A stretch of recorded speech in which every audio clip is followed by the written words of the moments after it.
happens when you put your boomer uncle in a room with a couple of Gen Xers old enough to be your mum? Lots of dad jokes and plenty of advice. And that's what we have for you today. Some wisdom from property experts who have been around the block a few times and across the ditch. Bit further than the ditch, isn't it? But I hear you ask, who is Boomer Uncle? Welcome to Your First Home Buyer Guide, the podcast for first home buyers who want to get it right. I'm Megan and that was Veronica. We're both buyer's agents and probably old enough to be your mums. But that's a good thing because between us we've got over 40 years experience and we are going to share with you bucket loads of stories about avoidable mistakes. Together, we're going to make sure that you get unbiased and real information that you can rely on so you can get where you want to be without missing a step. Now, we've got loads of great tips for you in this episode, and if you'd like more useful tools, head over to the website homebuyeracademy.com.au. There you'll find free checklists that you can download, a free mini course on how to price a property, and our Where to Buy workshop for only $39. Priceless stuff, really. Bargain. But before we get into the interesting stuff in this week's episode, here's the boring bit, the disclaimer. You, of course, know that nothing in this podcast is to be taken as personal advice. We always recommend getting the advice of an expert in their field of expertise. Now, we've done our very best to ensure that the content is correct at the time of recording, but things change. So check with the relevant government authority or your advisors to get the most up-to-date information.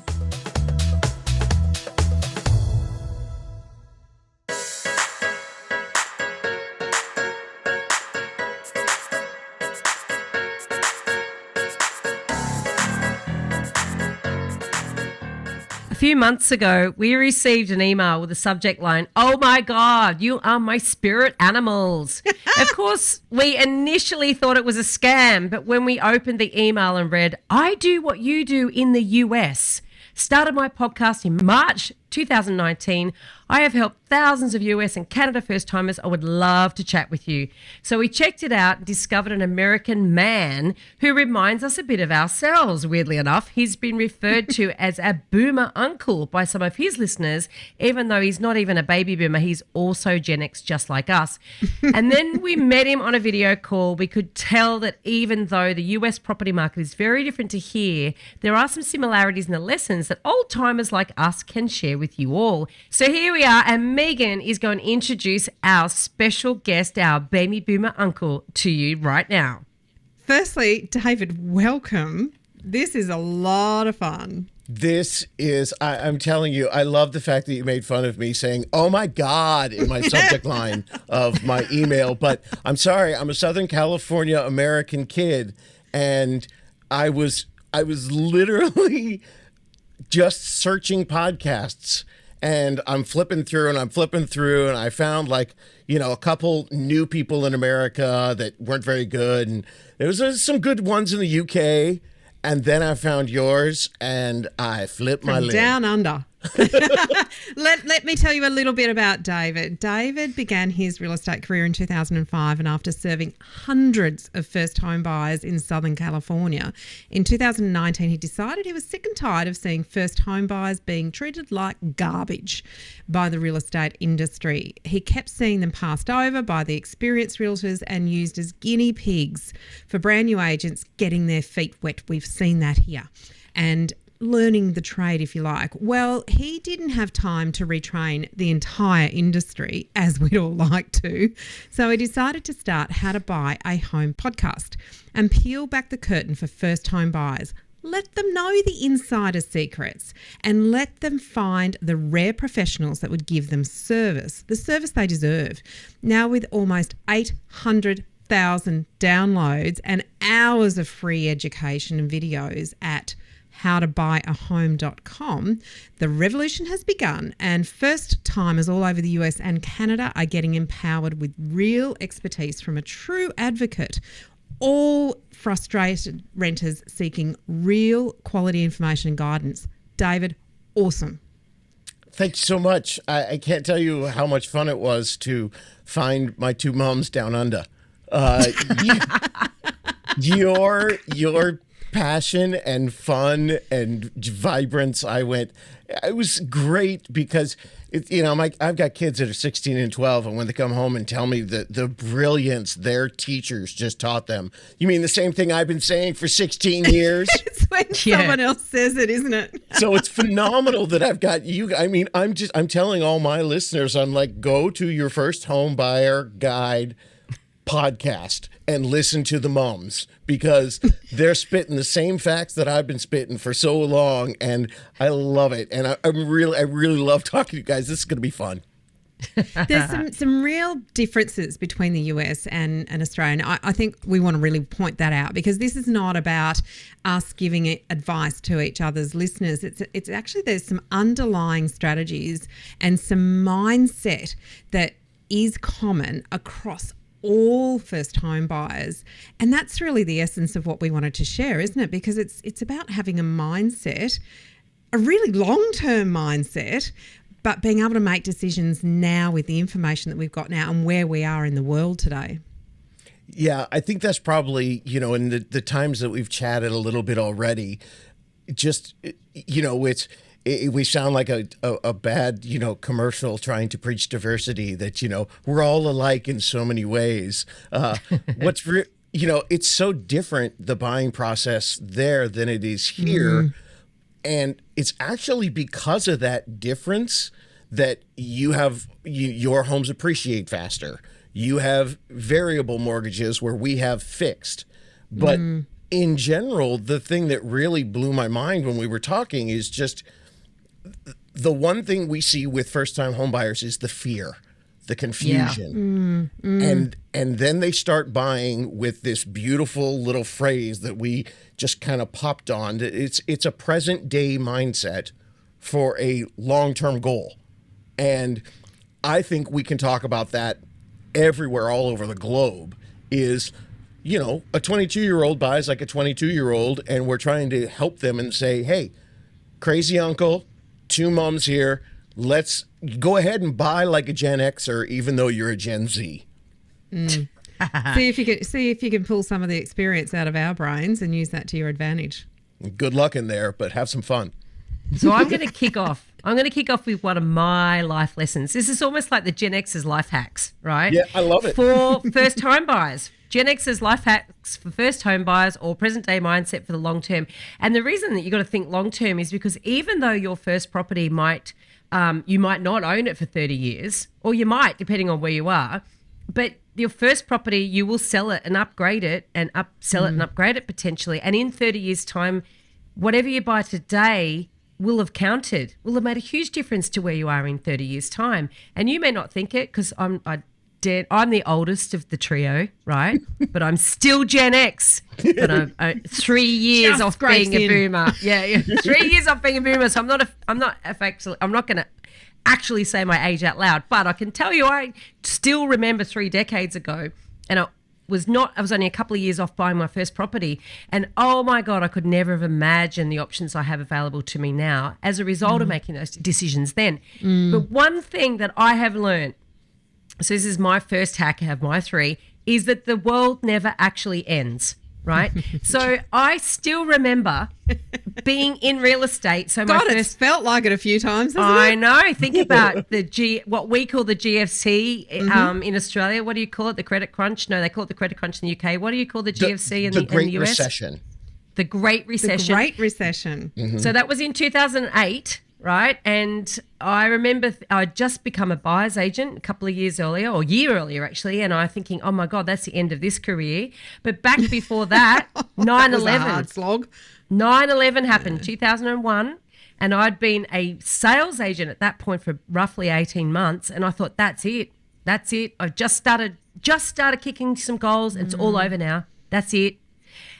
And you think that when you're younger, you do think every massive crisis, I've got to, down tools, that's it, all done, all my optimism done.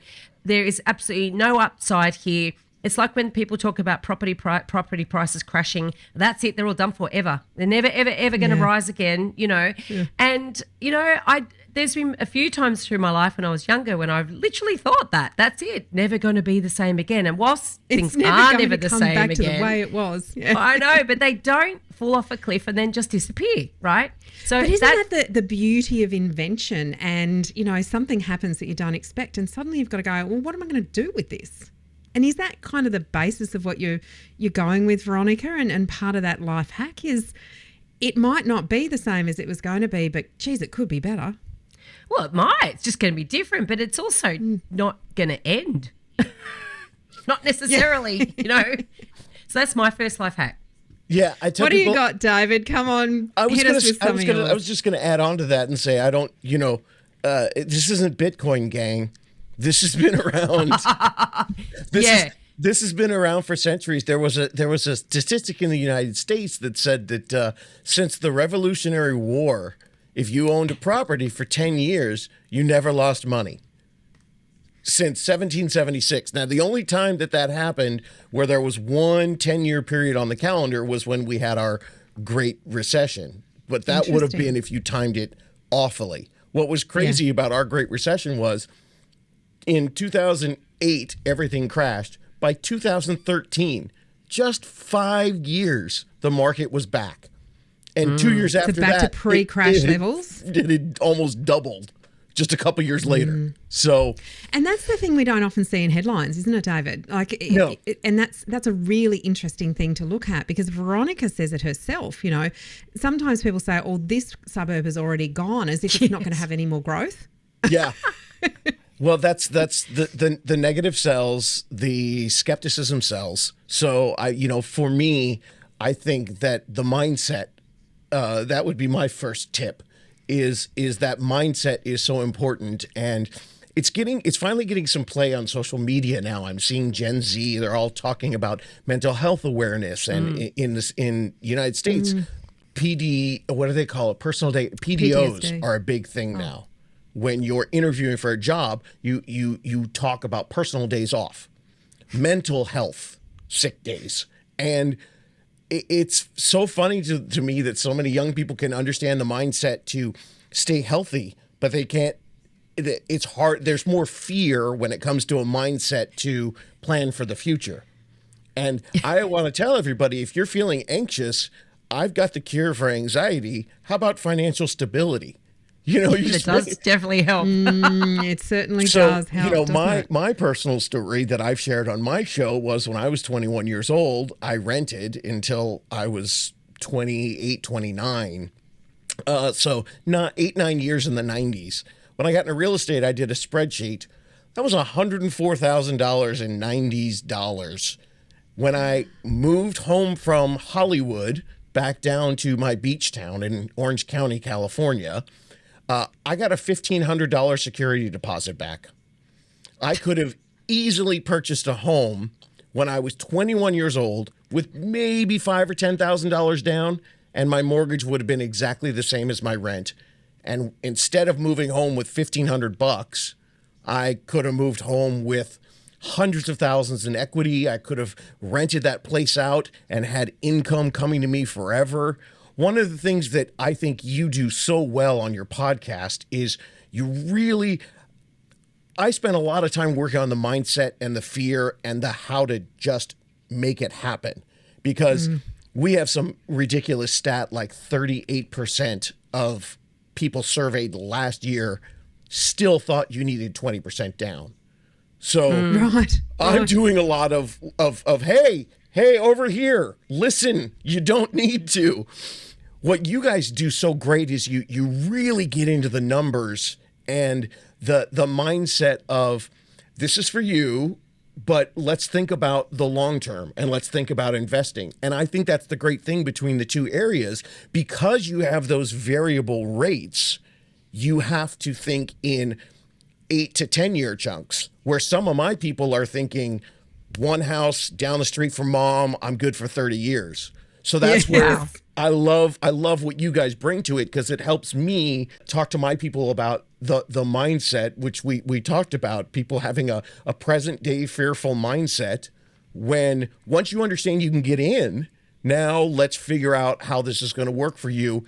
In the States, I think it used to be every like 5 years. Now it's every 9 years people move. So people come to me and they're talking about 30-year fixed, 30-year fixed, 30-year fixed. And I'm like, are you going to live here forever? Are you going to have kids? Do you ever think you might get a promotion? Do. You know, they never leave the hometown. They raise their children around the corner from mum and dad, and that's their life. But majority of people, yeah, they're expanding. They're going out there and they're looking at other ways to do this and other ways to live. And I'll roll into mine, and mine really dovetails well with yours, David. And that my first life hack is keep it in perspective, because from a mindset perspective, whilst you need a long-term plan and you need to think about where will I be in 5 years, 10 years, and we talk about this in various parts of your first home buyer guide, you need to think about these things. But when you commit to an individual property purchase or an individual mortgage, and that's often the thing that people are most fearful of, is the mortgage, which might have a 25-year or a 30-year term, you're really not actually committing to a 25 or 30-year mortgage, because most people in Australia, most houses turn over about every 7 to 10 years. So the average turnover time frame in a mortgage is 7 to 10 years. It's not 25 to 30 years. And you don't have to think about, am I going to be able to afford this house in 30 years, you know, these mortgage payments in 30 years' time. You have to get a little bit of perspective around how much rent am I paying? What are my costs? How does this look in the big picture? How long do I think I'm going to be here? Is this the right house for me for a period that might be 7 to 10 years? And we talk about 10 years being, you know, probably around that right time because of the costs to get in and the costs to get out that erodes some of your capital gain. But as Veronica pointed out when we had our last chat, you know, the capital gains and the compounding nature of capital gains in Australia means that this savings plan that you develop for yourself isn't just about what you outlay on a weekly or a monthly basis. It's actually the savings that you're generating through the asset and the compounding nature of capital growth. And that is the absolute beauty of property. In this country, absolutely. It's obviously, it's funny because you'd never buy a property in Australia thinking you're going to be able to get as good a property for the same amount of money you might pay in rent. So it is, there are some key differences. But what you're saying there, Megan, is so true. That people often are fearful of the debt and so think, oh, I don't want to sign myself up for 30 years.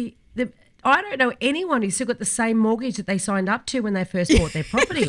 You know, no way. Because they will either refinance or they'll sell up and move, you know. So actually, I so agree. I think putting it in perspective is so important. My next hack is you can always find work, right? Now, I finished uni in the middle of a recession in Australia. In Australia, we haven't had a recession for 30 years, except for COVID. Forget that, right? So we have not had a recession for 30 years. I finished university in the middle of a recession, right? And throughout... So we're talking 90s, early 90s? We are 80s, I have to admit. Oh, there you go. Finished uni in 89. And I'd had jobs all the way through uni, sometimes 2 or 3 at a time, right? And I kept 2 jobs for a few years after starting my first full-time job as well, right? And that was sort of my play money. And these days you can add the gig economy and side hustles to the more traditional opportunities working in retail or hospo, right? Hospitality, hospo. That's so, you know, and this is, we're talking to first home buyers at the moment in Australia who are worried about rising interest rates because we have variable mortgage rates here as opposed to that really lovely gift of a fixed 30-year rate in the US. I know, what a joke. Rate. What a joke. And sorry our listeners in Australia, but they can fix for 30 years, which, you know, could go either way. But if you fixed in the last couple of years, you'd be absolutely laughing. You might keep that one for 30 years. Yes. Yeah. You wouldn't want to get rid of that one. But, you know, if you buy a good asset, we talk about buying good assets in Australia because you can lose money in property in Australia. Don't get us wrong. You can buy a dud asset, a real crap apartment in a massive complex with lots and lots and lots of crap apartments, and it might be worth the same in 10 years as it is today or less, and your rent will not cover your mortgage. So you don't want to be doing that.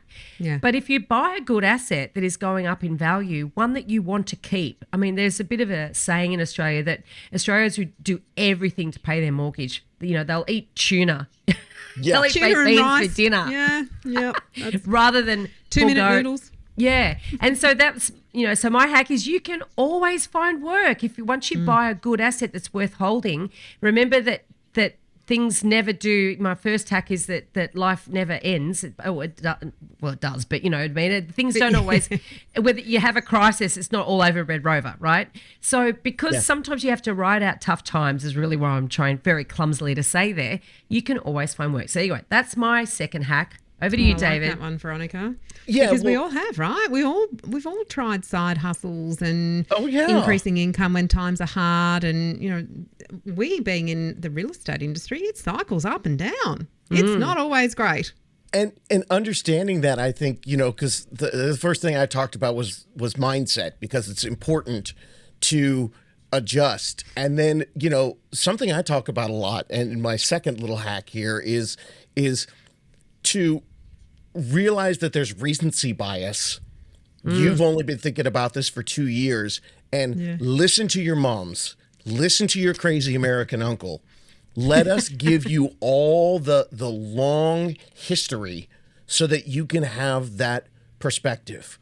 And when you understand the history and the data of everything, and you realize you can actually see those cycles in black and white, you can hear that the GFC for you and the Great Recession for me was 2008, but we were back in America in 5 years. I think the perspective part of everything to once your mindset is set and you realize it, well, how about this fact and data? You remember where we were a couple of years ago? The world was freaking ending, and nobody. And We're look all at us. locked up. And last year, or this year, 2022, I've helped thousands of people buy homes where, a couple of years ago, there was nobody even wanting to leave their home or their rental or their apartment. And that perspective and understanding, if you have the real facts and data and not the clickbait headlines, not the people just complaining on your social media, not listen. That's the sad thing. Even with the news now, the news has still got to get you. They got to keep you. It's got to be sensational, hasn't it? Yeah, the scarier the And headline. often doesn't relate to the actual topic that is discussed in the article. Well, right now we have so many headlines in the U.S. Housing's dropping at an incredible rate. Well, it was insane. It's like if you've got a scale of 1 to 10 and something's running at 11 and it goes back to 9.5. Yes. People go, oh, it dropped so far. Well, yeah, it had to, or we were going to blow up. So, but the perspective is 9.5 is still good. Exactly. And that's what's not sort of coming through in some of those sensational headlines and articles is, and Veronica, you talk about it as well, and we're not seeing it as greatly in Brisbane yet, but when you are running at 11 and you come back to 9.5, it is still good, because we've got to look back further and further to say, oh, look how far we've come since 2011. I hear an auctioneer. I had an auctioneer describe this really well, saying basically, we were driving down the freeway at 160 Ks an hour before, and now we've slowed down to 120. We're still going fast. It just feels like we're going slow compared to 160. Yeah. And we readjust to our new reality all the time. And so, but also, it's so much more negative. Oh, it's falling. And it's interesting because you see these charts, talking about data and numbers, and I look at these charts that show growth rates. And if you look at the rate of growth in a chart, they're really volatile. Your actual C as opposed to growth, so the rate of growth versus the growth. And the charts, it's interesting to know when you got headlines and articles, which chart they choose to use. The rate of growth, showing how the growth rate is changing month to month versus the price change. And it's a subtle thing, but honestly, when you see those charts, it's alarming because they really go up and they go down. They're really, really scary. It took me a long time to wrap my head around them myself, and I consider myself an expert in this space. I was listening to one of your podcasts, and I don't even know. It might have been 2 or 3 years ago, and you don't remember. But I think, Veronica, you brought up a book about this. How to lie with statistics. Yes, that was it. First How article to I lie ever with wrote. statistics. Lies, damn lies, and statistics. Which sounds like it's a horrible, evil book, but you explain that it's actually so that you can recognize when it's being done to you. And Yeah. You can get this. This was written in 1954, How to Lie with Statistics, right?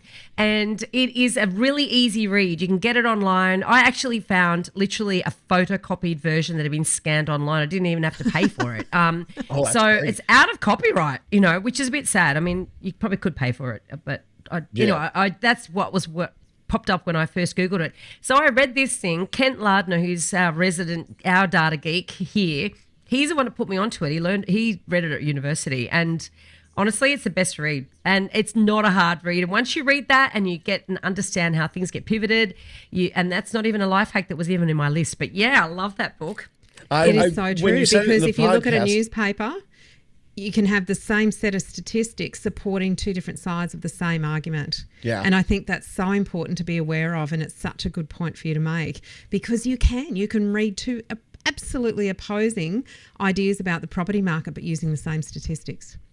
Which is why it's so important that we point out to people, not just in Australia or the US, but everywhere, that when you're buying, this present day mindset is so important to realize that, self-awareness is the people who are the most self-aware are the people who succeed. If you understand not just your, fantastic things that you bring to the table, but some of your flaws and your blinders. And I think one of the things when people start hearing the stats that they don't realize is that, I want to say to them, but I never do, because I realize I will sound so pejorative and so talking down to them. I want to say, sweetie, you're 22, you're 24, you're 25. Do you think, and if you're still here and you're listening to this podcast, you're 25 minutes in? So I'm pretty sure that you've never been evicted in your life, that, you're probably thinking about, and if you have, not a problem. We could still make that work. I'm just saying that the people who are here listening to us ramble on about this, you're in way better shape than you think you are, and it's only going to get better. Do you think you're never going to get a promotion? And yet people buy like that mortgage today. And even though mine's fixed for 30, yay, go USA. Woo! There's just the fact that you could lock it in for 7 or 10 or whatever you crazy Australians do over there. That's still a long time for your life to change. And if you're young and you're still listening, I assume you have an expectation of some growth and excitement and change in your life. So in 5 years, what is scary today is going to feel quite comfortable. Absolutely. Yeah, exactly right. And it rolls into my next hack, which is, if you get it wrong, you can recover. Because fear is one of the biggest things that stops people taking action. And sometimes it's what you don't know that actually makes you take the wrong action. So, that enlightenment, that, those moments, and getting rid of some of the biases that you've developed over time. Veronica, our last podcast, episode 101, I think it was, we talked about, the learning, the 4 stages of learning, and actually having to empty your brain of biases that might have been put in there by other people in the past. But if you get it wrong, you can actually recover. Fear is a huge barrier to action, but if you make a mistake with your first property, you can correct it. Now, hopefully, because you are actually in listening to a podcast like this, you're listening to David if you're in the US, hopefully what you're doing is actually arming yourself with enough information that you can get it right. But that doesn't mean that if you're already taken this step and you're thinking, oh my God, what have I done? I think I've made the wrong decision. You actually can correct. You can get back on the right path. But it is about kind of, probably you might lose a little bit to get back on the right path, and that's okay. But actually taking the action to get yourself on the right path, that is as brave as taking the first step in actually buying a property. And Veronica, we've had a student, a family actually, weren't they? They had purchased a property. They realised they'd made a terrible mistake with what they purchased, and they made a very, very brave decision to exit that property. They put a plan in place. They educated themselves, and then the property that they bought, they were doing your first home buyer guide, but they'd purchased previously. What they decided to do was actually fill themselves with the right information so that when they purchased this next one, they actually did get themselves on the right track. And that is going to put them in such a positive position financially as they move forward with their young family. It's interesting that, because time is your friend, obviously. when you make mistakes in property. And so that's another good reason not to keep delaying. If you are ready to buy and, you're in the right mindset and all the rest of it, but the fear is what's in your way, fear of getting it wrong. Well, yes, you're in the right place. You're learning from, two mums and your uncle. So you've got to minimize your opportunity to make a mistake, but you've got a runway there. And recognizing and then correcting quickly is obviously in your advantage. But certainly I think too that fear of making a mistake, getting in the way of doing anything, and then actually that is the biggest mistake. Yeah. Not doing anything. It's really sad. Inertia. It's almost analysis paralysis for some people because they can't move beyond the what if. What if I don't have a job? What if I don't get that higher income? What if I buy the wrong property? So analysis paralysis is such a big barrier for people being able to overcome the fear and actually move forward. And there's so much of that with, the people I work with here in North America, and understanding, the end of every episode, I tell my buyers, because I didn't do it and I could have when I was 21, I tell them, you can do this. And I just recorded a podcast right now because we're at a stalemate in the U.S. right now. Sellers aren't selling and buyers aren't buying. And we're coming into the holiday season. So we're absolutely at just like, people ask me, what's going on with the market? I say nothing. Like, actually nothing. Right. No one's doing anything.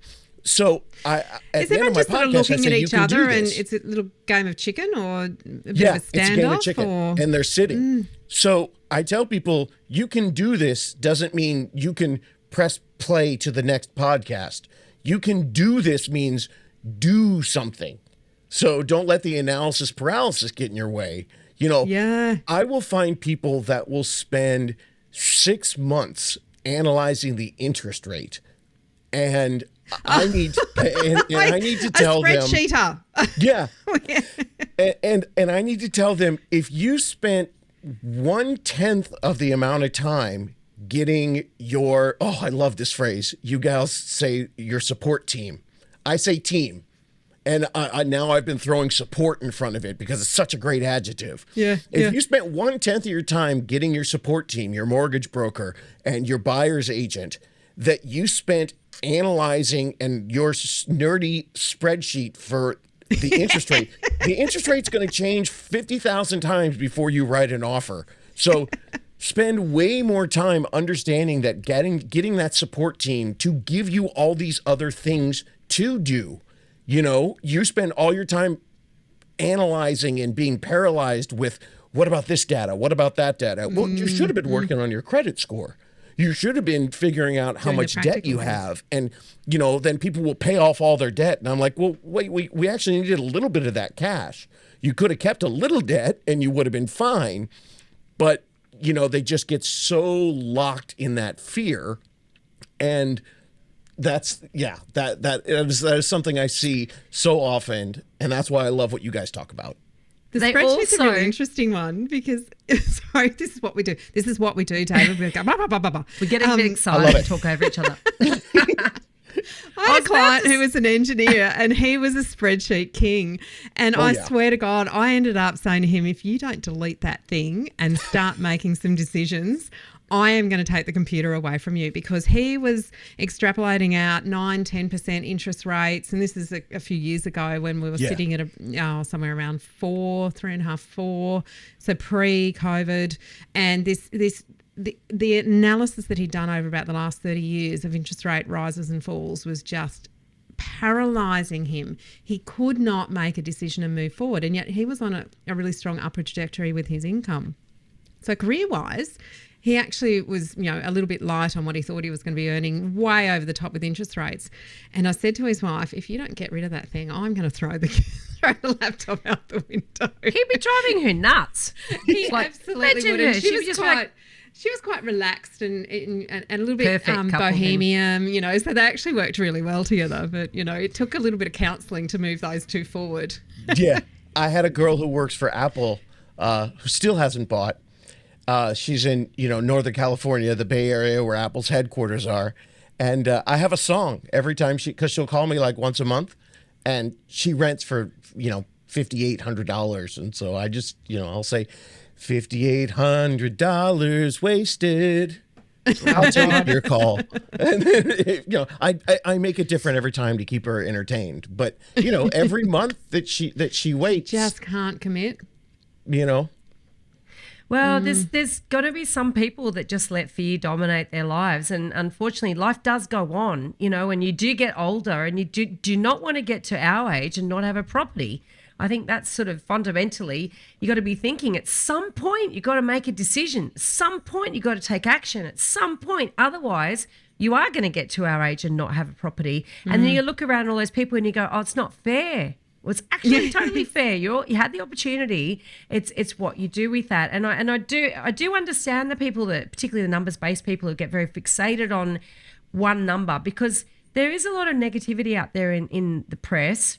And there is a lot of fear around debt, and there's a lot of talk about it, particularly in Australia. We've got very high levels of household debt, and debt is something you want to avoid, but not all debt is bad debt. And it's having the concept of what is good debt versus what is bad debt. And this isn't even one of my life hacks, but I'm going to throw it in there. Maybe I should swap my last life hack, because good debt is on assets, things that actually appreciate over time. Good debt might be your college education, going into debt to get an education, if you're a plumber, buying a van, going into debt to buy a van, the tools of your trade. That could be good debt. It generates an income as opposed to a car that just looks good. That's exactly it. You don't want to go and buy a Mustang necessarily, not necessarily good debt.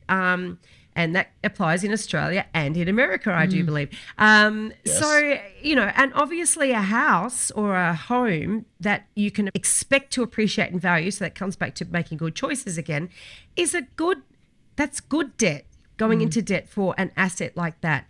Bad debt, buying Mustangs, going on holidays. Do you not go into debt to go on a holiday? Handbags, shoes, holidays, all the things that are lovely to have, but don't generate an income or increase in value in such a way. You could argue that a designer handbag might go up, but there's probably not a lot of methodology around that. But the problem is, though, they feel safer because they're small amounts of money, and that's the paradox. So they're not really safer because what they're doing is moving you further away from being in a position to get some good debt, and the good debt, applied correctly, will actually make your life better and return on that investment. So there you go. Therein lies that little lesson: good debt versus bad debt. And that goes right into my next hack, which is understanding that purchasing your home is a forced savings account.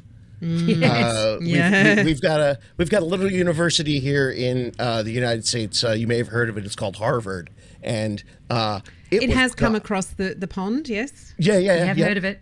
I think it was 10 years ago, I made a video on YouTube pre-podcast talking about this Harvard study. And the big thing they talked about was the forced savings account. And here in America, when rates were lower, it was a lot easier to be a straight replacement. So all you had to do was come up with the down payment, and the mortgage was the same as the rent. But even there in Australia, understanding that if you decide as a renter, I'm going to put money away, and then you go ahead and you save an extra $1,000 or $2,000 a month and put it away. Well, you have the option. Let's say you go from a $2,000 rental to a $4,000 mortgage. By putting $4,000 into that mortgage, you're using $2,000 that wasn't being used anywhere. That rent money, that initial rent money, is being used. And then you're adding another $2,000 to it, and you're creating a forced savings account. And that, I think, is the mindset for people to understand, okay, they just can't wrap their brain around it. Okay, here I am today. I'm already paying this much in rent. Yes, you are. How about we put that into an appreciating asset? And sure, then you got to stretch. But look, you were gonna talk to someone about a 401k or a retirement plan or something anyway. So now, instead of just putting money into just that extra portion, now you can take this big chunk and put it into an asset that takes you, to financial stability. I think the other thing about that is you can add value to that asset in a way that you can't add value to perhaps a car or a handbag, which is a more palatable feeling of debt or size of debt. But, little bits that you do, if you do them right, they can actually increase. You can add to the value of the property by doing things to it. So it is something that can be moulded, and you can influence to an extent or to a degree what that property is worth over time, particularly in Australia, where there is it's not so much a price per square metre, square foot. I apologise, David. No. Things are largely sold on. We're the ones that have decided we're doing our own thing. The rest of the world uses that system. We moved on. Yeah. It's just that you guys haven't caught up, isn't it? We used to be imperial. We tried in the 70s and they shot it down. When I was a kid, I learned about centimeters and meters. Really? Yeah. So much easier. It's tens. In tens. But we're Americans. Let's make it confusing and make no sense. So it's so interesting. Oh my goodness, what were you just talking about? I was talking about adding value. Value through renovating. Do you say sweat equity? Do your realtors say that? That is absolutely a term that is used. Adding value, renovating, sweat equity. Americans are nuts for their do-it-yourself home improvement shows. We have a cable channel that I think that's all they run 24 hours a day. Yeah, I've seen some great shows. It's great for people to understand it. What I don't like is that they go, for only $10,000, and I'm like, wait a minute, you brought in a professional. What about his labor cost? That just never gets mentioned in the show. But it's the sponsors. The reason it only costs $10,000 is because the blinds were provided free by the sponsor, and the paint was provided free by the sponsor, etc., etc. It's like I'm yelling at the television. That's unrealistic. Yeah. Oh, I think there are lots of shows that us realtors yell at. So, but the idea is good. I think. I was just gonna say that's the point. It's helping to educate and helping people to understand. Okay. You might think this, that's wonderful, but come here, let's talk to your mom for a minute. Let me give you the real story. And the real story is not as bad as the terrible stuff you've been hearing. Notice how we're two mums and an uncle. Like, I wonder why we haven't talked about the dad. Oh, I love this. You ladies, it was that's why I said to you, were my spirit animal. So, the present day mindset of the buyers, if you're going to flip that switch and start thinking about your purchase, as you ladies talk about so great, as an investment and what we like to call adulting, then one of the things you have to realize is that this purchase is going to be for you. And it's scary right now, but know you're going to be able to afford it. You're always going to have work. You're always going to get promotions, which means what you talked about was so great that maybe mom and dad don't get to make every decision on your purchase. So please, ladies, expand for my audience. It was one of our really early episodes, wasn't it, Veronica? Yeah. It's probably the three biggest mistakes at listening to your dad.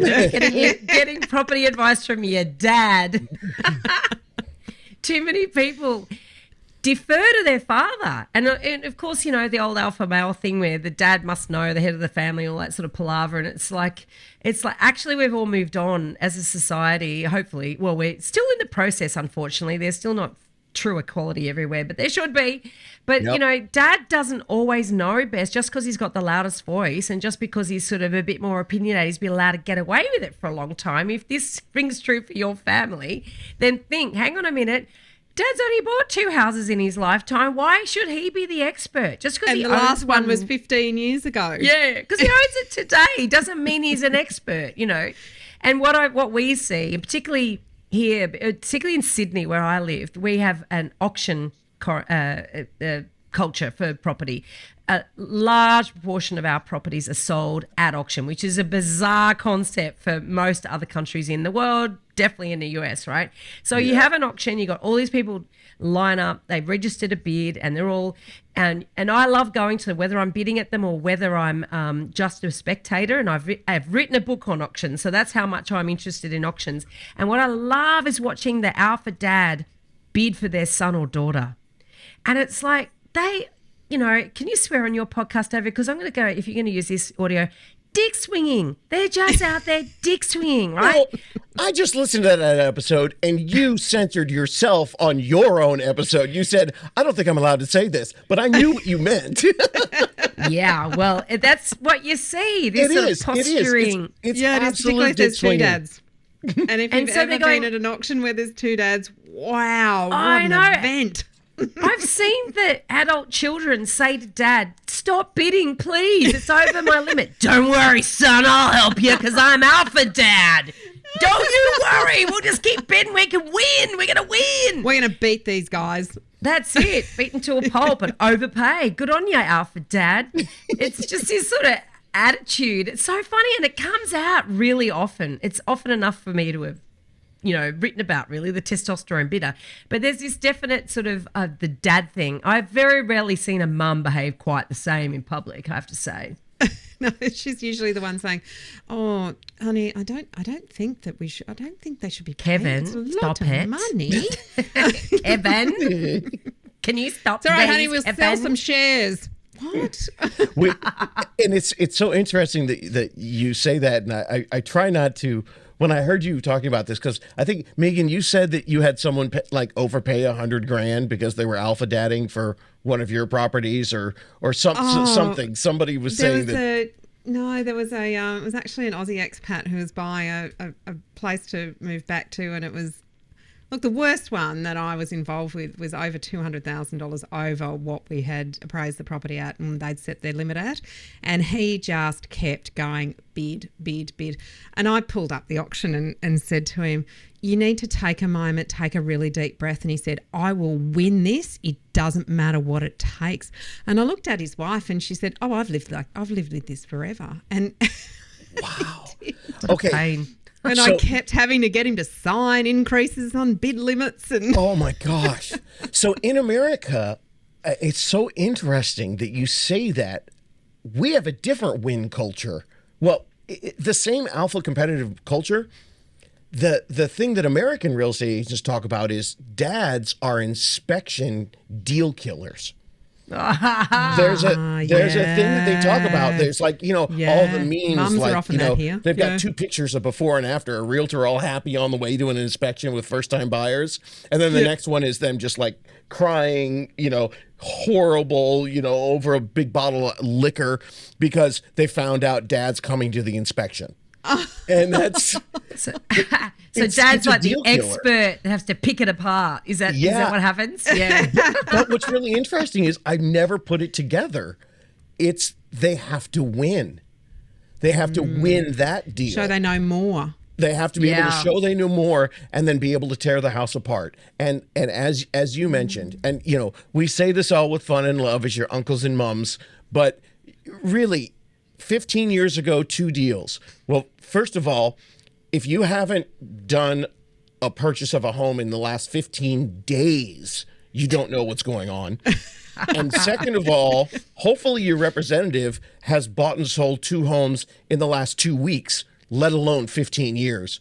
So God bless them. But unless they're going to come over and be like the inspection killers, I say, I'll say to the dad, that's great. That's fantastic. What weekend can you come over and fix that?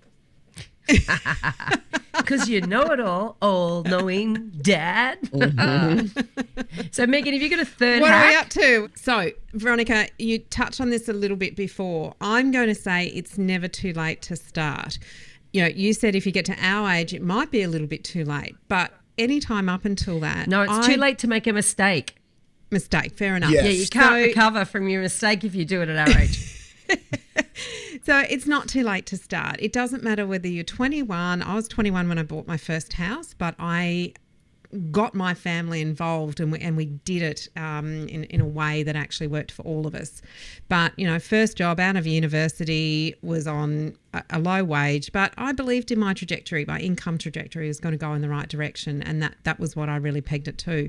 But the average age of a first home buyer in Australia is 35. That's based on the most recent census, and that's up from 26 in the 1960s. So we are definitely getting older. And Veronica, you and I did a podcast about the anatomy of a first home buyer a few episodes ago. I think it was episode 89.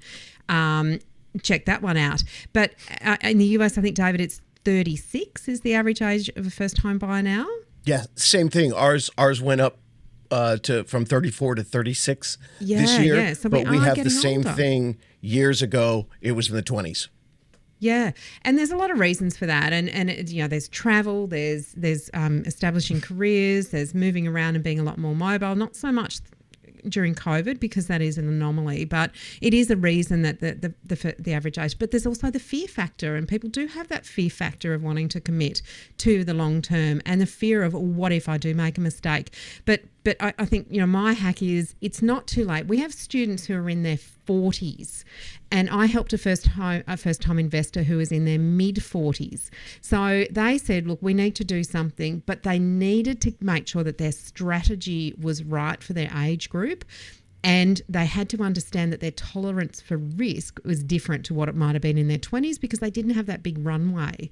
So leaving it longer will narrow your options significantly, but it's not too late. So if you're listening to this and you are 40, it's not too late. You just have to do it a little bit differently and with a bit of a different strategy to make sure that you're managing for a much shorter time frame. I had a listener who I ended up interviewing on my podcast, 59 and a half. And she was an academic and, lived the humble life of a grad student and then, a published author. And of course, because our society is so wonderful, she got paid peanuts to do this, and eventually realized that as she was getting to this point in her life, whether it was medical or, what she was going to need to do to take care of herself, that purchasing something and having it, again, utilizing our American wonderful system, fixed, that having that payment stable, since her income was about to be fixed through our Social Security system, she could take her spreadsheet and write it out for the next 30 years and know exactly what she was going to pay and what she was going to get. And she was fantastic. She was, God bless her, she thought I was hip. I laughed at that, but I was like, sure I am, sweetie. Love you. Oh, young fellow, you. Well, we've actually had someone write in to us is in their 70s now, and not exactly a first home buyer, granted, but still a listener. And, I'm just thrilled to be able to help anybody, really. But, how cool. It's young at heart, But I totally agree with you, Megan. It's not too late as long as you can afford it, right? So it's that thing about your example there, David, with if you've got a pension and you've got a fixed interest rate, you can get the mortgage and you can afford that, and that makes sense. And I think a lot of people, particularly if they've had kids and through those child rearing years, they may not have been able to afford it. They've got kid expenses, education expenses, and all the rest of it. Yeah. Once you get through that changes, potentially creates opportunities that way as well. So sometimes people do make sacrifices in terms of owning their own property until when they've got more cash flow freed up and less, less of those other responsibilities. So yes, we are great encouragers of particularly older women, because the fastest growing cohort of homelessness in this country is actually single women over the age of 50. So we would like to help prevent that, by getting more women into property ownership as well. So totally on board with you with that hack, Megan. Yeah. And I think that falls right into the, what we were talking about with the present day mindset and understanding that life will ebb and flow. And you can wake up one day. It was really funny. You were just talking about the cash flow increase that, a parent will get into their system when, their child finishes university or they move out of the house. Here in America, we start at grade 1 public education, but a lot of people do preschool, and preschool is a privatized, paid. And I talk to a lot of young first-time homebuyers who are so freaked out about it. And then I let them know, like, how old is little Johnny? Well, you're about to get $800 a month next year when he goes into what we call kindergarten here, because that's free. And understanding those ebbs and flows of where you are, it's never too late, because you're going to either be making more, or you're going to have more cash flow, or, you know, something's going to change, and you're going to be in a position, as long as you're talking to the right people, to figure out the right plan that can work for your lifestyle moving forward. Which goes back to what you were saying at the beginning about, or we're somewhere in there, about the support crew, your support team. Yeah. That you know, getting the right advice. And I love the fact that you've got your podcast, we've got ours, that there's this free information out there. And obviously for us, if you want to do our course, you'd have to pay for that, you know, because that's the way our system works. In America, the whole, you know, you get a broker for free in America, and so you can get a free education actually on David's website as well if you're buying in America. It's a totally different system, you know, because in Australia it's very much user pays around buying property. But also when you go to sell it, you're not paying quite so much in your fees to your selling agent as well. Because anyway, that's a whole other topic, a whole other podcast. We're so thrilled to all get together and run through these Gen Xer life hacks for you guys.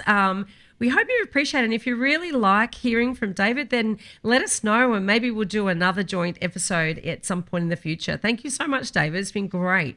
Absolutely. And I can tell you, as a completely unbiased, just random guy from all the way around the world, if you want to be a first-time buyer, the number one thing that everybody has ever told me is, boy, I wish I started planning earlier.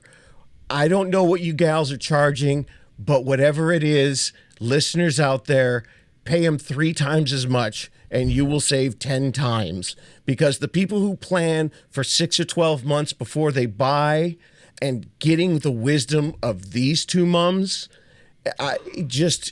it's something that there aren't a lot of people doing it. And the real reason, to you listeners out there, is because people in real estate, they want to make the big bucks, and they want to, but what you girls are doing, and you're helping people, it's not going to make you rich. And I know that. And the people out there need to understand that whatever the cost is, you're going to make it all back. And that is a straight up, they didn't tell me to say that. I'm just actually, because I'm trying to get people out here to listen to my podcast, because I'm just one weird guy going, I messed up. You shouldn't do that. Give me a microphone. Well, thank you, David, for that as well. That is lovely. Thank you for your observations. We'll hopefully see you again soon. Thanks, girls. In this episode, we've covered a very small part of our 10-step online course for first-time buyers. If you would like to learn more about the process and how to buy without making a mistake, then head over to our website, www.homebuyeracademy.com.au. Don't forget to subscribe to the podcast so you won't miss an episode. And if you like what you've heard today, please give us an iTunes review. 5 stars would be wonderful. It will help others find us as well. Thank you for joining us. We hope you found this really useful. And if you have, please share the love with others who you know are in the same boat. We'll be back next week with some more priceless stuff.